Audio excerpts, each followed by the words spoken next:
Olá! Boa tarde para você que já almoçou e bom dia para você que ainda não almoçou.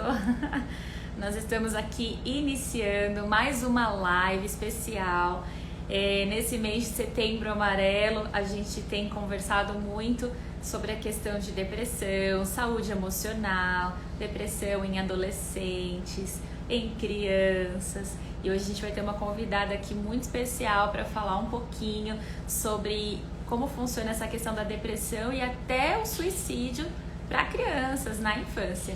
Então vamos entrando. Sejam bem-vindos, Vera, Sheila, Pastor Alex.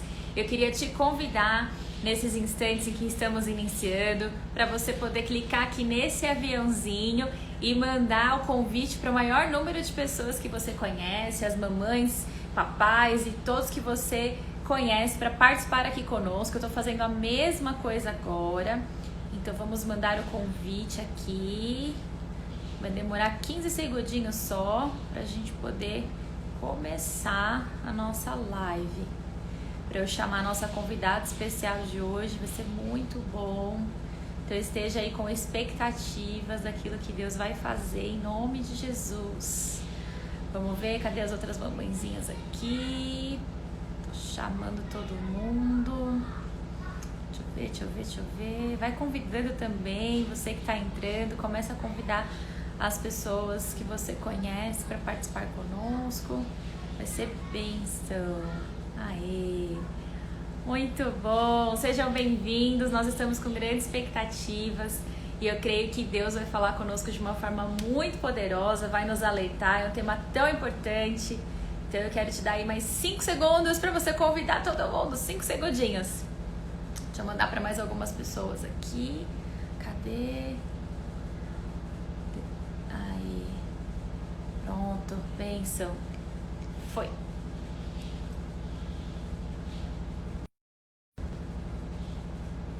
Aê, muito bem. Cadê? Aê, foi. Sejam bem-vindos, vamos entrando aí. Bom, eu vou chamar então a nossa convidada de hoje. Espero que você esteja com seu coração preparado para tudo aquilo que nós vamos receber. Olá, bom dia, povo da Cantareira que está entrando. Sejam bem-vindos. Eu vou chamar aqui a nossa convidada de hoje.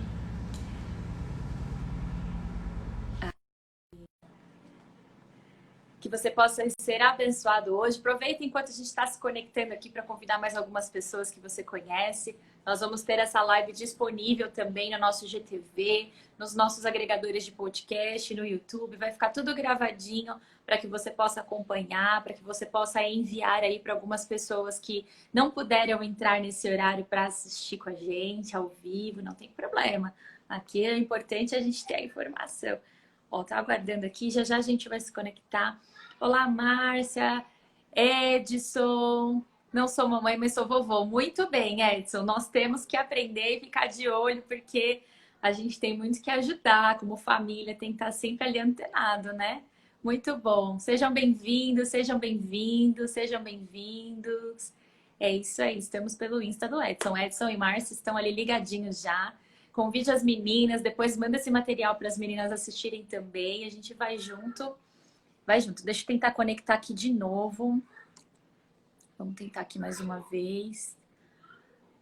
Vamos ver.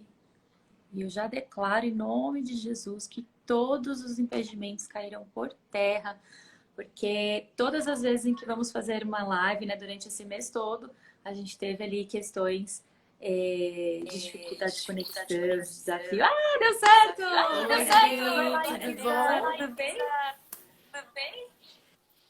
Que saudade. Aumenta um pouquinho só o seu microfone. Aumenta um pouquinho só o seu microfone. Tá baixinho. Tá muito baixo? Melhorou agora? E o meu tá alto. E o meu tá alto. Melhorou agora o microfone ou tá baixo ainda? Não, melhorou. Não, Melhorou.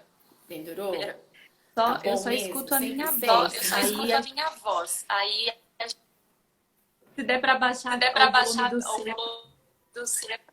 Não, eu tô te ouvindo bem, perfeitamente bem. Então tá bom. Vamos lá, então.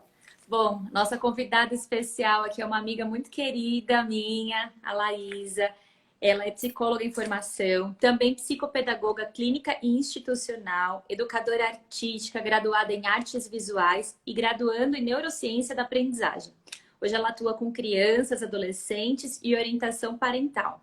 É fundadora e integrante da Artes PC, né? Que tem é um projeto do qual visa difundir conteúdo sobre os benefícios que a psicologia, a arte e a psicopedagogia promove o desenvolvimento humano. Então, é um prazer ter você aqui. Sinta-se em casa, à vontade. Nós estamos com expectativas de tudo que nós vamos receber aí. Bom, gente, bom dia. Estou muito contente de poder vir aqui contribuir com vocês. Esse assunto da depressão infantil é muito importante. Dri, eu só vou confirmar com você. Você está conseguindo me enxergar direitinho? Sim. Travando? Não, tá tudo bem. Ah, tá. Não, tá tudo ok? Então, tudo bem. Então, é um assunto muito importante, né? Porque existe um simbólico imaginário social de que a criança não tem sofrimentos, né? De que esse público é um público que vive numa constante alegria, numa questão muito fantasiosa, e não é verdade, tá? Então, eu vou compartilhar hoje com vocês um pouquinho aí da minha experiência, tanto a nível acadêmico, quanto a nível clínico também, né? Então, vamos lá, né? Você quer que eu fale mais alguma coisa, Adri, a respeito de mim? Pode falar. Pode seguir, fica à vontade. Pode começar dando sua introdução. Tá. Então, é assim, gente, como que funciona essa questão da depressão no universo infantil? Desde o século XVIII, se identificou que crianças e adolescentes podem desenvolver a depressão. Só que, só na década de 60, eles identificaram de fato que existia, mas eles não consideravam a depressão infantil como alteração. Em 1975, nos Estados Unidos, aí eles contemplam a depressão infantil como uma alteração e a classificam dentro dos manuais diagnósticos. Então, a partir de 1975, é que a gente começa a entender que a depressão pode sim acometer crianças. Então, é relativamente muito recente. Nós temos aí só 45 anos de que a gente pode falar, criança também pode sofrer desse transtorno. Tá? Hoje, o parâmetro que a gente usa para fazer um diagnóstico de depressão em criança é o DSM, que é o nosso manual diagnóstico e estatístico de transtornos mentais. É ele que vai nos dar os critérios para fazer o diagnóstico, o critério para fazer o diagnóstico diferencial, para saber se realmente é a depressão. Tá? Quando a gente fala de depressão, gente, é muito importante entender que se trata de uma doença que ela tem fatores biopsicossociais. Então, existe um fator aí orgânico, uma alteração orgânica importante, e a questão psíquica e social. Então, não tem como a gente falar desse transtorno sem considerar esses pilares, tá? É importante. Outro ponto é que esse termo depressão, ele já não é tão utilizado. Aí a gente chama como transtorno depressivo maior, né? Que é o transtorno de humor. Então, para a gente poder identificar, no DSM, o que acontece? Esse transtorno de humor maior, depressivo maior, que é a depressão, ele tem o mesmo parâmetro para adulto e para criança. Mas a gente tem que entender que tem certas características que são intrínsecas da infância. Então, o profissional que vai fazer esse diagnóstico, ele tem que olhar a criança a partir da condição dela de infância, né? Entender qual que é o período de desenvolvimento que ela está inserida. Então, o profissional que vai fazer esse olhar, ele vai olhar a partir do período que essa criança está inserida. Tá? Então, por exemplo, uma criança de 7 anos de idade, se a gente for olhar ali no período de desenvolvimento dela que o Piaget nos traz, ela está num período concreto. Então, significa o quê? Que ela era uma criança mais colaborativa, que nesse momento ela vai interagir socialmente com mais cooperatividade, dividindo mais as coisas com os amigos. né? Ela vai ficar mais atenta e ajudar em casa. Então, a gente vai olhar para a criança dentro desse contexto que ela está inserida.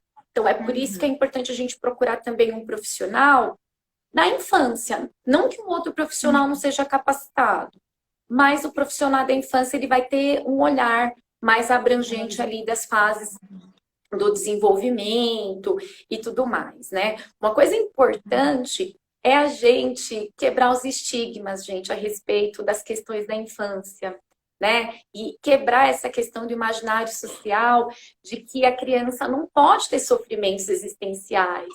A literatura nos traz que é normal a criança ter questões existenciais, né? Não é normal dentro de um contexto que vai impedir de se desenvolver com qualidade, que esteja trazendo prejuízo para ela. Aí não é, mas a gente tem que entender que pode acontecer, né? Existe uma questão de preconceito de algumas doenças mentais na sociedade como um todo, né? E isso precisa ser quebrado para a gente entender que se a gente tem um sintoma, e ali é um sintoma que está dentro de um contexto mental, ok, tudo bem, eu vou procurar tratamento para me restabelecer. É normal, né? Nós vivemos em um corpo que ele está suscetível a passar por diversas contingências. Então, não tem problema, né? É porque na psicologia a gente estuda a história da loucura. E dentro de um contexto social, se teve muito preconceito com relação a isso. Então, tudo que desvia do típico, psicologicamente aceito socialmente, a gente já tem um preconceito, porque traz esse resíduo histórico de um preconceito muito grande com relação aos transtornos mentais, né? Então, todas as doenças que são relativas, gente, ao psiquismo, né, as pessoas tendem a ter um preconceito. No mundo infantil, isso piora um pouco mais, porque aí existe uma resistência, a gente vê a falta de aceitação da própria família, que é muito difícil, por exemplo, você falar para um pai, para uma mãe, olha, o seu filho, por exemplo, de 8 anos, 9 anos, 10 anos, está com depressão, vai ter que fazer um tratamento. Às vezes, esse tratamento inclui uma intervenção medicamentosa, é novo para tomar o medicamento, né? Então, isso mexe muito também com as questões, né, relativas às perspectivas dos pais para aqueles filhos, né? Eu falo isso para vocês porque eu sou mãe. Nós, quanto pais, a gente tem uma ideação do filho perfeito, né? Então, meu filho, ele vai ser muito melhor do que eu, ele vai ser muito maior que eu. Não que ele não vai ser, né? Os nossos filhos, eles vão estar à nossa frente, mas eles vão passar por dificuldades assim como nós, e dificuldades diferentes das nossas dificuldades, né? Então, tem esse contexto histórico aí que eu trouxe para vocês, que eu acho importante sempre a gente trazer para entender como a sociedade enxerga essa questão. Então, o assunto da depressão relativa à infância e adolescente é recente, tem em torno aí de 45 anos, tá? Então, isso é importante para a gente... Pode falar, Adri.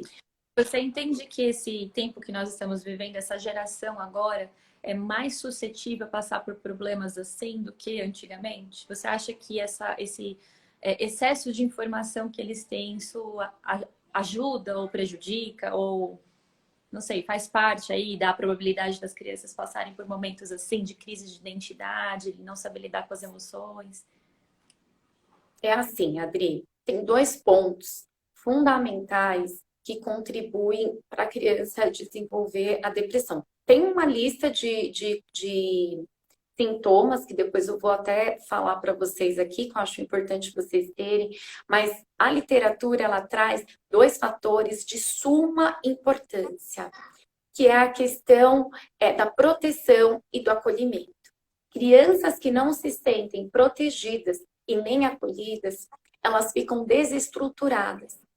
Então, elas tendem a passar por um sofrimento, e esse sofrimento ele vai se intensificando de tal forma que pode chegar a uma depressão. Então, a gente precisa entender o comportamento da sociedade atual, né? E tem uma coisa na psicologia, na psicopedagogia, né? Na psicopedagogia eu faço muita orientação parental. Os pais, eles não têm obrigação de saber de tudo. Tá? Então, eu vejo que a ciência, os educadores, os psicólogos, os psicopedagogos, os profissionais de saúde, eles estão à disposição justamente para, junto dos pais, né, trazer informação para que essa informação seja assertiva dentro do lar. Então, o que acontece? Dentro disso, de que os pais, eles não têm obrigação de saber de tudo, e que a gente, como sociedade, precisa criar uma corrente de apoio e de ajuda para a gente poder trocar as informações e, a partir disso, ir se desenvolvendo e crescendo para ofertar o melhor para as nossas crianças, a gente precisa entender que hoje a gente tem uma realidade muito complicada, né, de terceirização do cuidado parental. Um dos critérios que os autores, os pesquisadores, eles trazem é a função materna. A criança, ela precisa ser acolhida pela função materna. A função paterna, ela não precisa ser exercida especificamente pela mãe. Pode ser por uma avó, uma tia, o próprio pai. Mas a criança, ela vai se apoiar nessa função materna para desenvolver os comportamentos dela. E ela precisa se estruturar, ela precisa se sentir acolhida e protegida. Então, se a gente entende que hoje existe uma terceirização muito maior do cuidado parental, né, significa que esses pais talvez não estão tão próximos dessa criança. E isso pode constituir um problema. Por quê? Qual é o tipo de vínculo que essa criança e esses pais vão estabelecer? Isso não é uma questão de julgamento. Eu acho que isso é uma questão para a gente refletir quanto sociedade.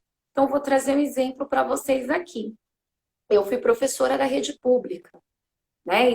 E na rede pública a gente vê contextos muito heterogêneos, tá? Então, na escola que eu trabalhava, você tinha crianças ali de vários nichos sociais. E tinham crianças que só viam os pais em torno de 3, 4 horas por dia. Eles tinham uma necessidade de afeto, de poder conversar, de poder expressar o que eles gostam, o que eles não gostam, as frustrações, os medos, né? E aí a avó cuidava. E a avó não cuidava só dele, cuidava dele, de mais 4 irmãos, da casa, da comida, de todas as coisas. Então ela não conseguia dar aquele suporte efetivo. Então ele ia procurar na professora ali um acolhimento, uma proteção. Então a gente pode dizer que essa criança, ela vai se desenvolver, né, bases do psiquismo dela, bases comportamentais, a partir dessa interação que ela tem no núcleo familiar. Porque assim, gente, tudo começa, qual que é o nosso primeiro núcleo socializador? É a família. É a família. Eu acho que a mulher hoje, ela tem que ter a independência dela sim, ela tem que ter a carreira dela, mas quando você vai ter um filho, né? Eu falo, quando as pessoas me perguntam, né? Nossa, Maísa, você tem 2 filhos. Você me indica? O que você acha? Você, mãe? Eu falo, olha, isso é uma questão que você tem que pensar muito bem. Quais são os seus objetivos de vida? Porque quando eu tenho um filho, eu tenho que me responsabilizar por aquele ser, pelo desenvolvimento dele. E isso exige demanda de tempo. Né? Tudo na nossa vida, eu falo que é assim. Se você quer ser um grande profissional, vai demandar tempo. Se você quer ser um grande leitor, vai demandar tempo, porque você vai ler muito. Se você quiser ser um bom pai, uma boa mãe, vai demandar tempo, porque você vai ter que investir nessa relação. Né? Você vai ter que ter tempo para criar relacionamento, para acompanhar, para estar junto, para conversar. Né? Eu sempre digo que o fator biológico, ele não indica um sinal de vínculo afetivo. O vínculo afetivo, ele vai ser construído. Então, nós, como pais, não é só a questão do biológico que vai nos dar certezas, mas é a questão de trabalhar o vínculo afetivo com essa criança. Então, o que a gente tem que entender hoje nas famílias é como estão os níveis de vínculos afetivos. Qual é a rede de apoio, de proteção, de acolhimento dessa criança dentro do lar? Outro ponto, quais são as políticas públicas que o nosso Estado propõe para alcançar as famílias? Esse tipo de troca que a gente tem hoje, Adri, deveria acontecer nas escolas, deveria acontecer nas empresas, deveriam acontecer em vários lugares, né? Sim. Por quê? Porque a família precisa de orientação. A família, uma mãe precisa de orientação para ela entender quais atribuições competem ao papel dela como mãe. Um pai, quais atribuições competem ao meu papel como pai? Então, quando essa família chega para mim, por exemplo, dentro aí de um atendimento psicopedagógico, por exemplo, porque dificuldade escolar é um dos sintomas de depressão. Às vezes a criança está na escola com dificuldade de aprendizagem. E isso é encarado de muitas outras formas, mas ali já está um sintoma da depressão. E aí, o que acontece? Essa família vem, e essa família tem uma expectativa, mas eu não era assim quando eu era criança, ou, nossa, eu tive tanta dificuldade, por isso que o meu filho tem, e tudo bem. E aí a gente vai fazer um trabalho realmente de psicoeducação com aquela família. Por quê? Para mim mobilizar uma criança, eu tenho que mobilizar a família. O trabalho com criança e adolescente, gente, é sempre acionando a família. Eu não consigo desenvolver um trabalho eficiente, adequado, assertivo com uma criança se eu não fizer isso com os pais junto. Então, quando a gente fala da criança, a gente está falando do núcleo familiar dela. E aí o fortalecimento tem que ser do núcleo para gerar o benefício na criança. Então, se a gente parar para pensar hoje, quais são as questões que têm gerado nas famílias, né? Hoje, eu vou dar a minha opinião com essa saída da mulher mais da casa, né? E essa terceirização da educação e da criação da criança, né? E as empresas também aqui no Brasil, elas não são colaborativas nesse sentido, porque a gente tem uma licença maternidade muito pequena, os pais não têm direito a uma licença maternidade mais abrangente, é um período muito pequeno. Então, a gente já passa a entender que a gente não tem políticas que preservem a família. E como a gente não tem essas políticas, né, isso acaba sensibilizando as famílias em todas as camadas sociais. A gente não vai falar só de uma camada específica, porque a depressão, ela não tem uma categoria de classe social. Ainda que crianças em vulnerabilidade social estão expostas a mais estressores, como violência sexual, por vezes, privação de alimentos, aí elas têm talvez aí uma probabilidade maior a depressão infantil por estar em frente desses estressores, mais expostas a esses estressores, né? Então, hoje, a gente vive uma realidade muito louca nas famílias, uma dinâmica muito agitada, né? Onde não se tem tempo para as relações, e isso é uma questão a se refletir, tá? Então, meu intuito aqui também não é nem dizer que a mulher não tem que trabalhar, ou o pai não, a gente tem que exercer as nossas atividades dentro de um equilíbrio, considerando o nosso papel fundamental no núcleo familiar. É isso. Eu vejo que, até por essa falta que tem, e como é importante e relevante o papel da igreja nesse momento, né? Para orientar Sim. os pais, para ensinar muitas vezes como um pai deve se portar, como uma mãe deve se portar, como a família tem que se estruturar, o que a Bíblia fala a respeito disso. Que a palavra nos deixa Sim. vários ensinamentos, e eu vejo a importância da igreja na sociedade como influenciador, como aquele que direciona o caminho. Então, esse é o nosso papel aqui como igreja também, de abrir os olhos, Sim. de tratar de assuntos importantes para que a gente possa estar ali neste equilíbrio como família, termos filhos saudáveis e assim nós mudarmos a nossa sociedade, né? Sim, exatamente. As igrejas, Adri, elas têm um trabalho importante social, né? Justamente disso, de trazer uma educação, né, a respeito ali dos conceitos bíblicos para as famílias. né? No sentido da valorização do indivíduo. A criança com depressão tem sintoma de baixa autoestima. Então, por exemplo, como eu posso ter um discurso assertivo com meu filho sem fazer utilização de uma violência verbal, por exemplo? Né? Então, isso é muito importante, né? Como eu posso ser mais acolhedor?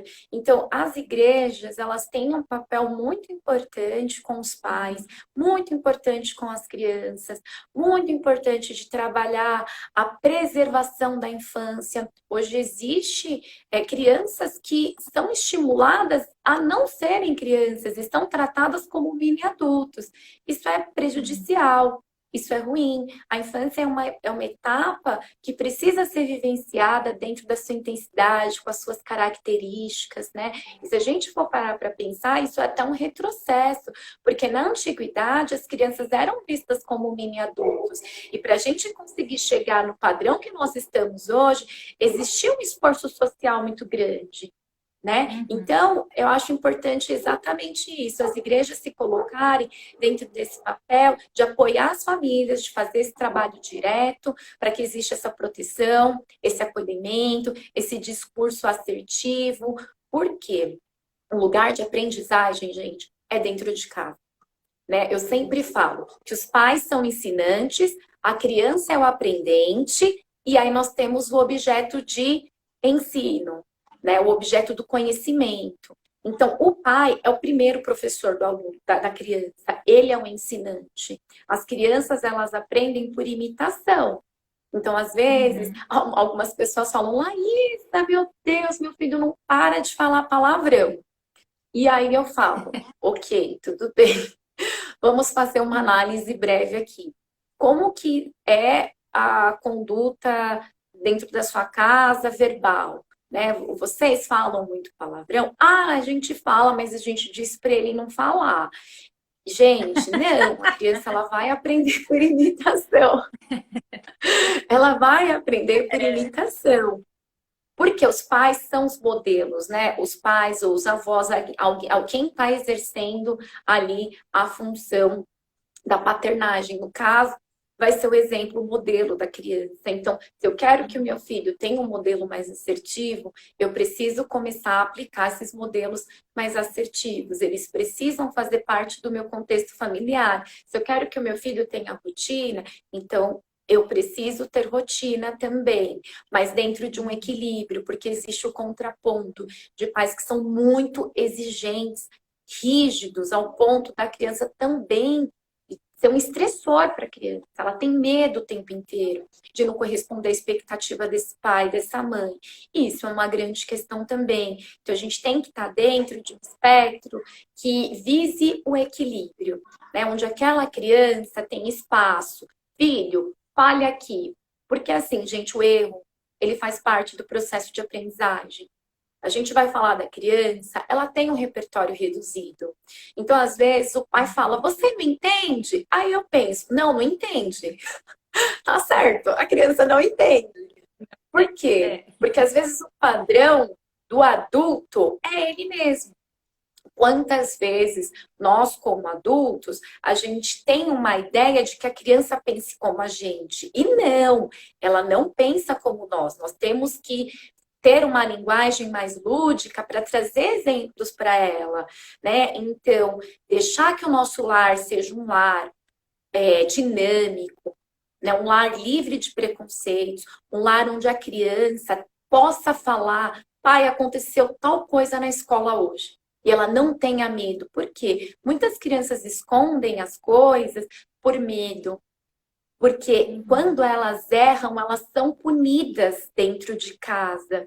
Então, ela vai pensar no custo-benefício. Ela vai optar por não levar aquela informação com medo de ser punida. Mas quando eu entendo que o erro faz parte do processo de aprendizagem do meu filho, e que ele não tem um repertório tão abrangente, então ele errou se utilizando do repertório dele, que é um repertório mais reduzido, e eu, como ensinante, vou ajudar ele a ampliar esse repertório, ele tem liberdade de chegar em casa e trazer tudo o que acontece lá fora. Então, isso é muito importante, as crianças entenderem que o lar que elas estão é um lar onde elas possam se expressar, é um lar que elas possam trazer os erros sem ser julgadas, mas pelo contrário, que elas possam receber orientação. E aí, gente, não tem como a gente não olhar para Deus que nos corrige através do amor, da graça e da misericórdia. Né? Então a gente tem que ter esse olhar misericordioso também para com os nossos filhos. Muito verdade isso. Eu vejo que às vezes a gente acaba cobrando demais, né? Por exemplo, meu filho tem 3 anos e ele faz coisas que eu falo, meu Deus, na sua idade você fazendo isso, eu falo, já tá com um repertório mais abrangente. E aí quando você vai ver, não é verdade. Ainda existem coisas que são limitadas, então eu não posso também trazer uma expectativa e uma cobrança de algo que ele não está pronto para me retornar ainda, né? Para me trazer a resposta daquela expectativa naquele momento. Ao mesmo ponto que eu vejo que também a gente não pode limitar a compreensão dos filhos, porque às vezes a gente acha que eles não entendem, não veem, quando na verdade eles sentem a atmosfera da casa, eles percebem o momento dos pais. Então, tem que ter esse diálogo. Eu acho que o pai ele precisa entender. Não temos as respostas para tudo, então existe um momento de eu sentar e pedir perdão. Eu lembro que essa semana passada, se eu não me engano, eu fui muito dura com meu filho na correção, no modo de falar com ele. E ele falou, mas por que você tá tão brava? E aí eu pensei, por que eu tô tão brava? Não preciso. Não tem, nesse momento não precisava. E aí a gente vem de uma carga da semana, de tudo, e acaba agindo às vezes de forma sem pensar. E naquele momento eu parei, eu falei, agachei, olhei nos olhos dele, falei, olha, me perdoa, a mamãe errou, eu não deveria ter ficado tão brava. Tá tudo bem, é assim, assim, assim. Ele, tá bom, mamãe, eu te perdoo. E ficou tudo bem. Então eu acho tão importante quando a gente tem, porque eu ensino meu filho que eu erro e é tudo bem a gente errar. O importante é a gente se arrepender, pedir perdão e mudar a forma de agir, né? Então, eu acho que essa troca a gente não pode limitar os nossos filhos, né? Não é que não entende a criança, vai ficar aí, pronto, tem que me obedecer. Tem que ter esse diálogo, é importante para eles crescerem saudáveis emocionalmente, né? Sim, essa conduta que você teve com ele foi perfeita, porque abrange o repertório dele, ele aprende por imitação. Então, essa conduta trouxe para ele que, quando ele errar, ele tem a oportunidade de reparar o erro dele. Né? Da mesma forma que você reparou com ele, através de um diálogo sadio, tranquilo, mostrando isso. Então é muito importante, né? Foi o que eu disse para você lá atrás. Algumas pessoas tendem a imaginar que a criança vive num mundo muito fantasioso. Então, olha, deixa ela escutar essa música, porque ela não entende. Olha, deixa ela assistir essa música, porque ela não entende. Eles entendem, gente. E o que acontece, pior ainda, é que assim, não é que eles não que eles entendem, eles não entendem com a cognição de um adulto, mas eles buscam interpretações com a cognição que eles têm à disposição, com as interpretações que eles têm à disposição. Conforme eles vão se desenvolvendo, eles vão ampliando esse repertório, interpretando cada vez mais. Então, por exemplo, tem cenas que crianças assistem, por exemplo, em um filme adulto, tá com os pais. Aí o pai fala: nossa, não tem problema, ele não vai entender. Uma cena ali é um estressor, ou seja, causa um trauma, uma cena forte. Aquilo fica para a criança. Naquele momento, por exemplo, ela tem 6 anos. Ela não tem muito recurso ali para entender com aquela intensidade, mas marcou ela aquela imagem. Aquilo vai acompanhando ela. Com 8, com 9, com 12, ela já sabe exatamente o que era. E aquilo ali se pode ter cronificado. Então, é muito importante a gente disponibilizar conteúdo adequado para a linguagem da criança. E jamais ter um pensamento de que ela não vai entender, porque ela vai buscar interpretações a respeito daquilo, né? E aquilo também pode se tornar um trauma para aquela criança. Então a gente precisa entender isso, que eles não vivem no mundo de fantasias, né? Que eles vão interagir conosco e procurar compreender e ampliar o repertório dele. Então isso que você trouxe, Adri, é muito importante, porque a gente tem que olhar esses dois lados, né? Não enxergar com exagero, no sentido de que a criança entende tudo, mas não olhar para o outro lado, de que ela fantasia tudo e de que ela não entende nada. Uhum. Tem uma pergunta aqui, e achei bem importante, que o pastor Alex colocou. Quais são os sinais de alerta para uma criança que pode estar enfrentando depressão ou algum distúrbio emocional crítico? Eu vou te falar os sintomas apresentados na depressão infantil. Então, assim, o DSM, ele nos traz os 9 critérios.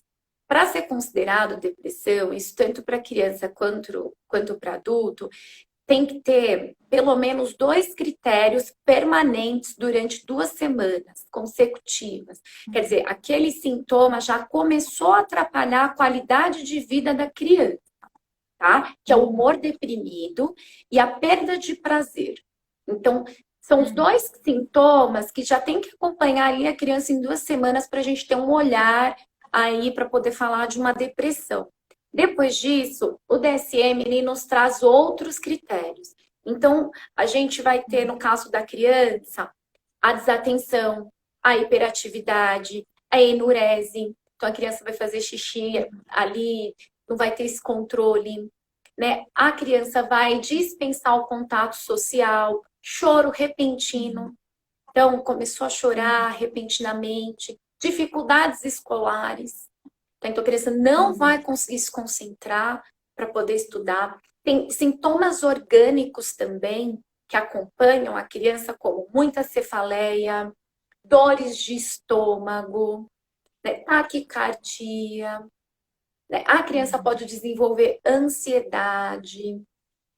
Então, a gente tem que olhar o comportamento dessa criança. Por quê? Porque a gente fala do comportamento verbal.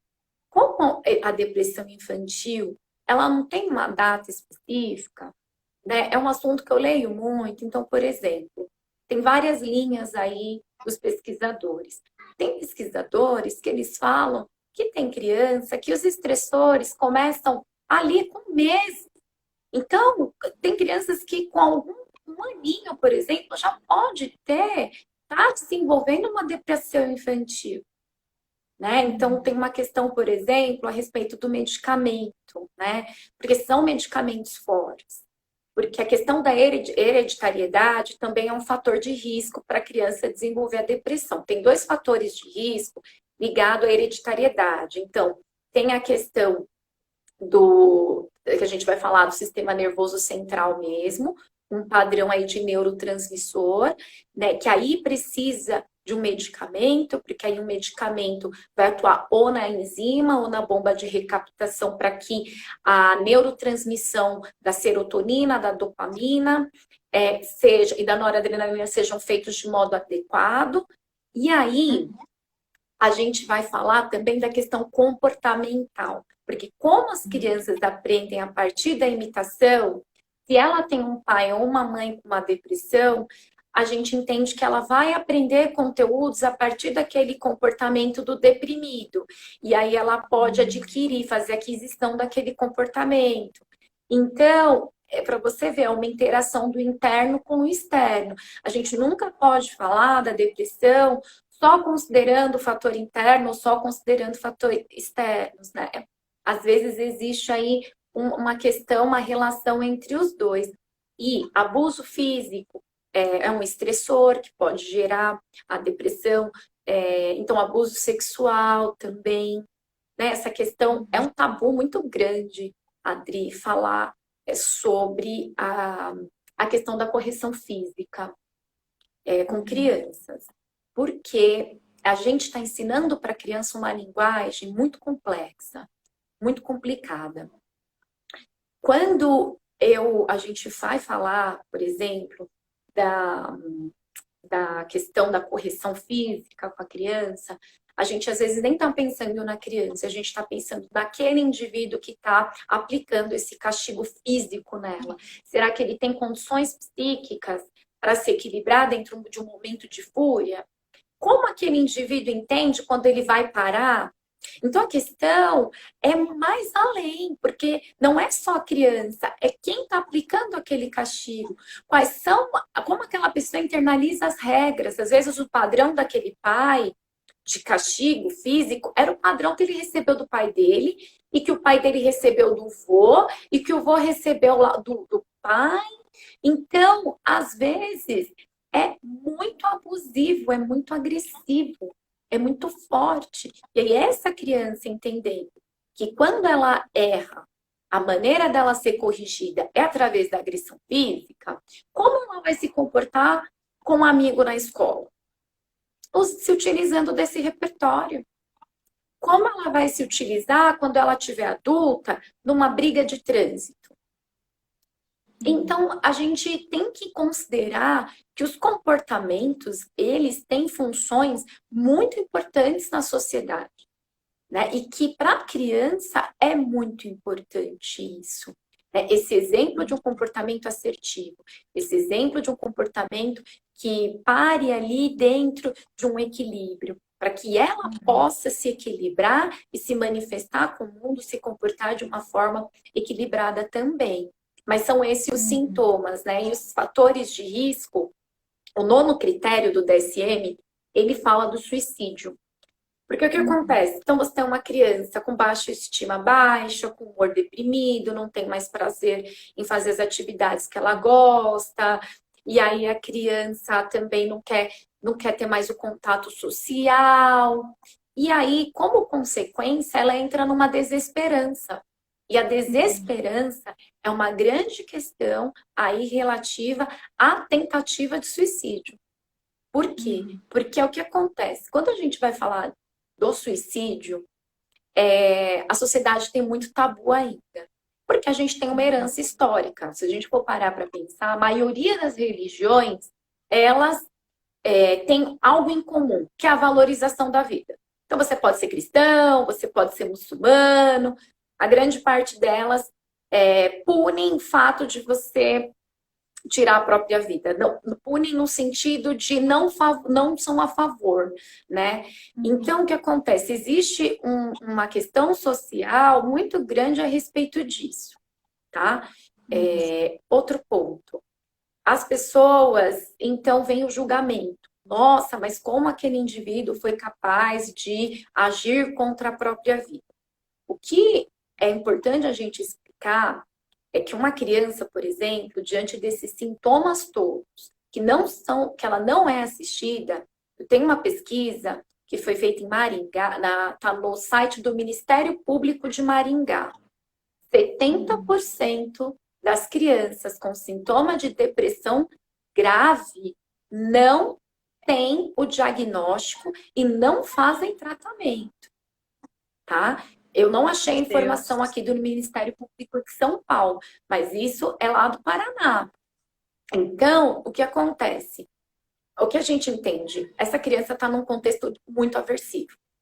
Ela não está conseguindo naquele ambiente buscar ajuda. É aversivo demais para ela.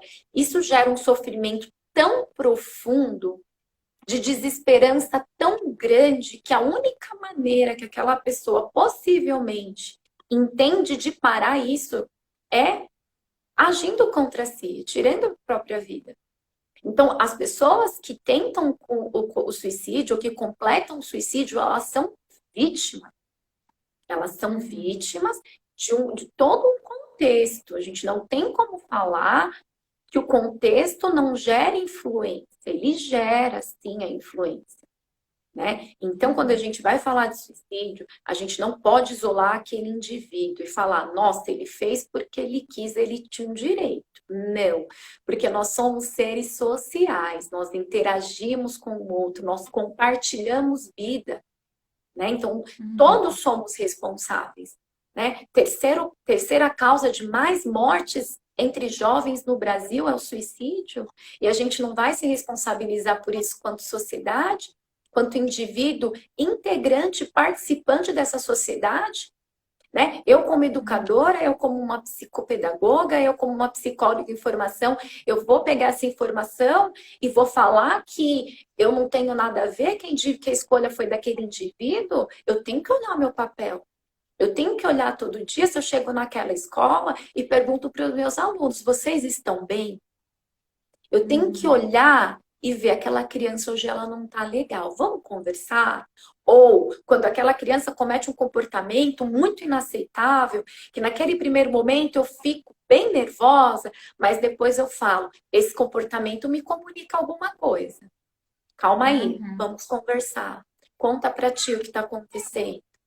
Né? Então, a gente tem que se sensibilizar e se sentir parte responsável para ajudar as nossas crianças e os nossos jovens, né, a se tornarem adultos sadios, a se tornarem adultos que tenham uma estrutura que consiga enfrentar as dificuldades da vida. Porque nós, quanto pais, acho que uma das maiores funções nossas é instrumentalizar os nossos filhos para que eles possam ser adultos fortes para enfrentar as dificuldades da vida, né? A própria Bíblia diz, sejam fortes e corajosos. Então, olha aí o que o Senhor nos dá de instrumentos para a gente poder passar para os nossos filhos, e não só para os nossos filhos, para as nossas crianças, né? Porque se a gente tiver um olhar de que todo adulto precisa contribuir na vida de uma criança, independente se é filho, se é sobrinho, se não é, mas ter um olhar acolhedor, um olhar de proteção, as nossas crianças aqui no Brasil vão desfrutar de dias melhores. É isso mesmo. Olha, aqui tem até um compartilhar, né? Na escola da filha tinham 3 adolescentes entre 14 e 18 anos que tiraram a própria vida. E aí deixou todo mundo, deixaram uma carta dizendo que precisavam parar com aquela dor que sentia, e eles conversaram bastante com os filhos, porque a escola, os alunos ficaram meio assustados. Então você vê, é uma coisa muito mais comum do que a gente imagina. Às vezes a gente não imagina que isso pode acontecer, justamente porque é um mundo de fantasia, né? Com o que o adolescente tem que se preocupar? Não paga uma conta. Quantas vezes eu já ouvi isso? Não paga uma conta, não tem uma preocupação. E aí tá se preocupar com o quê? Tem suas questões, né?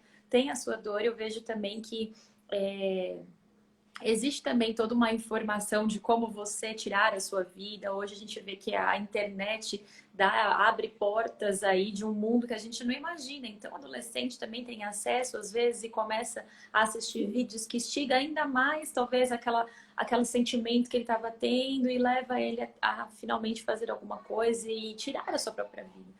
Mas, como foi importante nós entendermos que todos nós podemos contribuir, né? Então, se eu estou, de repente, no Ministério Infantil, na minha igreja, eu estou identificando ali que uma criança está com um comportamento esquisito, eu tenho que sentar, eu tenho que acolher, eu tenho que conversar, eu tenho que entender a realidade dela. E, de alguma maneira, como igreja, a gente ajudar a família. E, às vezes, acontece da família não querer ajuda, né? Acontece dela não aceitar o que você está falando a respeito do filho. Então, como é que você lida com isso, né? Sem a ajuda da família não tem muito. Você pode acolher, amar e ser ali um ponto de segurança, né? E é tão complicado isso. É um ponto para nós orarmos muito também. Pode falar, lá, te cortei. É assim, a psicoterapia, Adri, ela é um processo muito importante para as famílias. Por quê? Porque às vezes aquela família e aquele adolescente ou aquela criança tem um diálogo disfuncional, tem um comportamento disfuncional, ou seja, tem um funcionamento que é disfuncional. E aí, o que acontece? O psicoterapeuta, ele vai fazer um trabalho tanto com aquela criança quanto com aquela família. Então, ele vai ser aquele elo que vai ajudar ali aquelas duas partes a ressignificar ali aquele modelo familiar já estabelecidos. Isso que você trouxe é muito importante, porque às vezes, sim, nós nos deparamos com casos bem graves, sérios, e a gente vê uma resistência da família, né? Então, por exemplo, se você está numa escola, você está na igreja e tem uma criança passando por uma situação ali, você identifica que ela tem sintomas muito deprimidos de humor, que ela não tem prazer, né? Enfim, você vai conseguindo identificar. Você chama a família, aquela família, aquele momento, né? Ela faz uma recusa, ela não aceita. Eu acho que a nossa meta principal é não desistir, né? No seguinte sentido, a gente conversou uma vez com aquela família, a família não acolheu, né? Tentar conversar novamente, ver que estratégias tem ali à nossa disposição para a gente ofertar alguma ajuda, para poder tentar estar mais perto. Às vezes a gente não vai conseguir estar tão perto da família, mas prestar um apoio direto para aquele jovem, né? Para aquela criança, para aquele adolescente. Então, isso é muito importante. Né? Às vezes, por exemplo, na área clínica, é muito mais fácil de me aproximar dos pais, né? As crianças vão acompanhadas pelos pais, mas, por exemplo, na escola, como educadora, nem sempre. Teve alunos que eu fiquei 1 ano dando aula e eu nunca vi o pai e a mãe. Mas eu consegui estabelecer com ele um vínculo para a gente conversar, para ele trazer as questões dele. Então, isso era importante, porque ainda que eu não consiga contemplar aspectos importantes para a família, que isso ia fazer a diferença, eu consigo, de algum modo, diretamente, trazer algo para aquela criança, para aquele adolescente, e isso já pode gerar nele um conforto, porque às vezes ele tem uma ideação suicida, ele tem um comportamento autolesivo, ele tem um planejamento a respeito de tirar a própria vida, e ele te procura e fala: olha, tá muito difícil para mim, eu tô pensando em fazer tal coisa. E aí você pode ajudar aquela criança. Tem casos mais extremos que a gente precisa, por exemplo, fazer acionamento de conselho tutelar, principalmente em ambiente da escola, né? E acionar aí os órgãos que a gente tem à disposição. Porque se aquela criança está em risco e a família, tendo consciência desse risco, né, decide se omitir, né, e não fazer nada, não vai ser por isso que nós vamos deixar de fazer, porque se trata de uma vida. Então, nós vamos procurar os recursos que nós temos à disposição. E o que eu sempre digo é que isso seja feito de modo calmo, de modo planejado, de modo assertivo. Nem sempre vai ser fácil. Acho que hoje em dia um dos maiores desafios do ser humano, né, na atual década, é manter o equilíbrio psicológico, é manter o equilíbrio comportamental, né? Porque tem umas questões aí a respeito de ética, de respeito, educação, que hoje estão bem sensibilizados.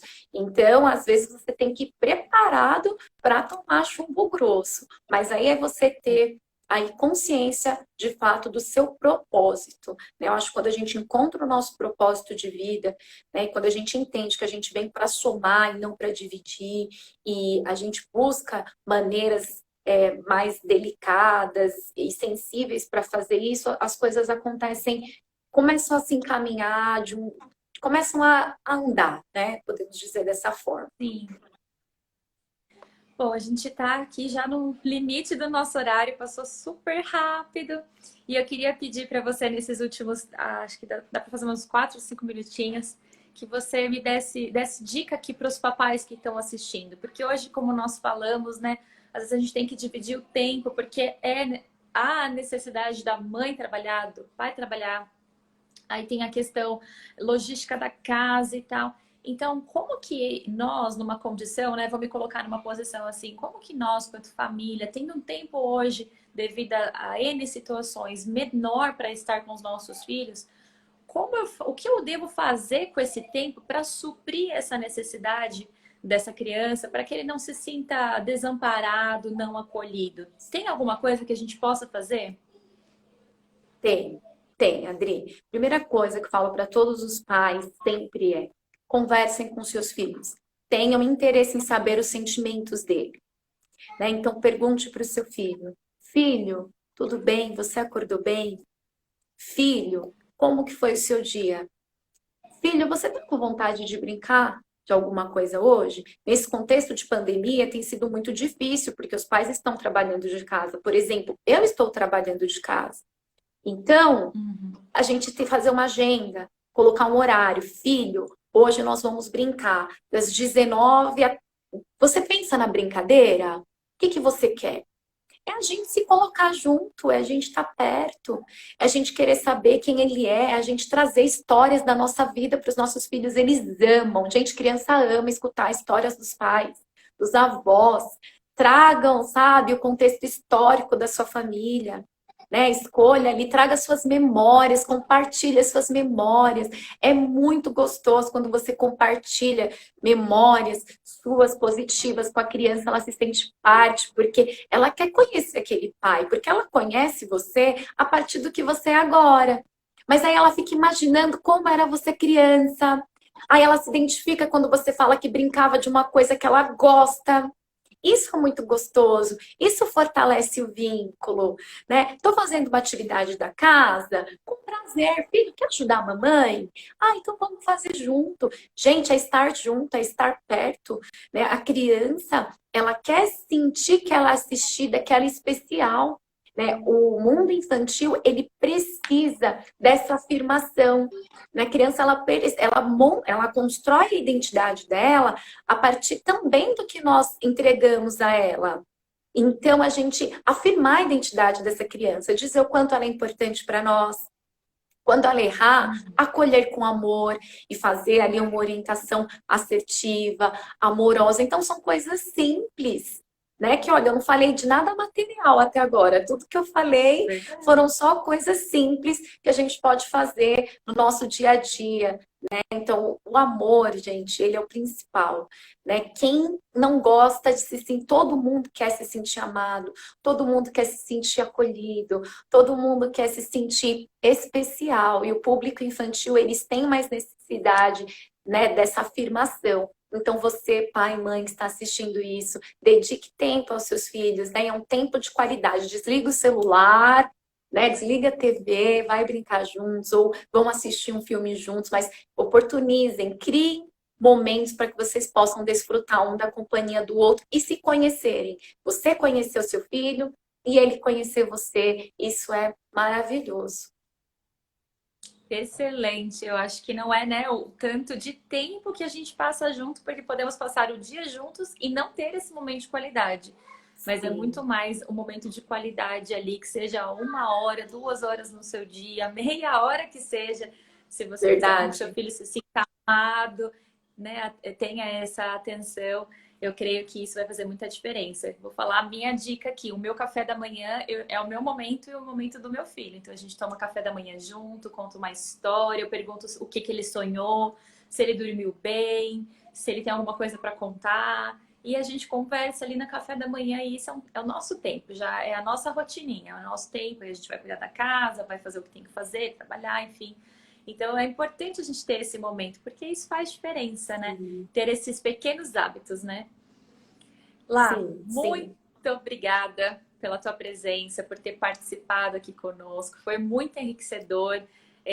Tirei muitas coisas para repensar aqui, para a gente poder trabalhar melhor e também estruturar melhor essa questão do Ministério Infantil, do acolhimento das crianças, dos adolescentes.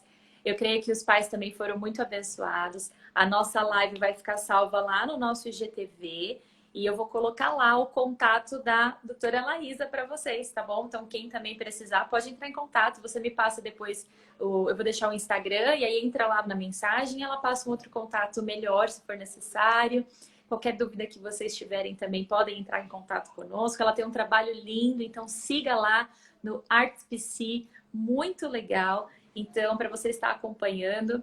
E que Deus possa te abençoar, que você possa ser bem-sucedida na sua carreira, em tudo que você tem investido, que o Amém. amor de Jesus possa alcançar as pessoas através do seu acolhimento, das palavras. E saiba que tudo isso que você tem feito tem sido uma grande bênção, tem salvado vidas e tem levado o amor de Jesus, tá bom? Muito obrigada. Amém. Eu agradeço, gente, pela oportunidade. Quem quiser falar comigo, estou à disposição. Pode entrar em contato lá pela página da Artes PC. E é isso, gente. Um grande beijo. Foi uma honra e um prazer poder vir aqui contribuir um pouco. Muito obrigada, Adri. Que Deus te abençoe também, Deus viu, querida? abençoe, Um obrigada por beijo. tudo. Tchau, Deus Um abençoe. beijo. Gente, também vamos estar com o Tchau. nosso material lá no Spotify, Deezer e Apple Podcast. Então, se você puder, compartilhe essa live com as pessoas que você conhece, com os papais, com as mamães. Vamos espalhar esse conteúdo para que o maior número de pessoas sejam abençoadas. Deus abençoe vocês. Bom almoço para quem não almoçou e nos vemos em breve. Tchau lá! Tchau. Um beijo.